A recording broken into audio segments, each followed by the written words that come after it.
চাঁপাইনবাবগঞ্জ সীমান্তে 53 বিজিবির বিশেষ অভিযানে বিপুল পরিমাণ মাদক জব্দ। চাঁপাইনবাবগঞ্জ প্রতিনিধি মোহাম্মদ রকিবউদ্দিনের পাঠানো ভিডিও চিত্রে থাকছে বিস্তারিত।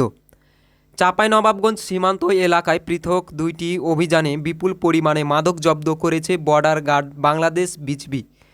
মঙ্গলবার 26শে মে রাত 12:50 থেকে ভোর 5:10 পর্যন্ত পরিচালিত অভিযানে শিখগঞ্জ উপজেলার মনাকসা ইউনিয়নের রামনাথপুর গ্রাম থেকে 50 বোতল নেশা জাতীয় ফেয়ারডিল সিরাপ এবং দুর্লভপুর ইউনিয়নের খাসপাড়া গ্রাম থেকে 40 বোতল ভারতীয় মদ জব্দ করা হয়।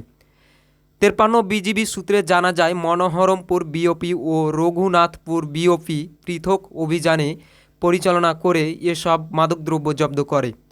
জব্দকৃত মাদকদ্রব্যের আনুমানিক বাজার মূল্য প্রায় 80,000 টাকা।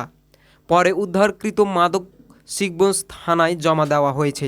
এদিকে চলতি মে মাসে 53 বিজিবির বিশেষ অভিযানে 145 বোতল ভারতীয় মদ, 510 বোতল নেশা জাতীয় এসকাপ সিরাপ এবং 97 বোতল ফেয়ারডিল সিরাপ, 80 পিস ইয়াবা ট্যাবলেট এবং 500 গ্রাম ভারতীয় গাঁজা জব্দ করেছে, যার আনুমানিক বাজার মূল্য 4,86,000 টাকা।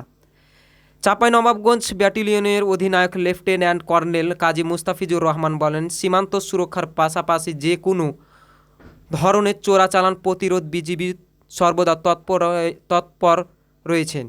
আসন্ন ঈদুল আজহা উপলক্ষে সীমান্তের দুর্গম এলাকা ও নদীপথ বিশেষ টহল চেকপোস্ট পরিচালনা এবং গোয়েন্দা নজরদারি আরও করা হয়েছে।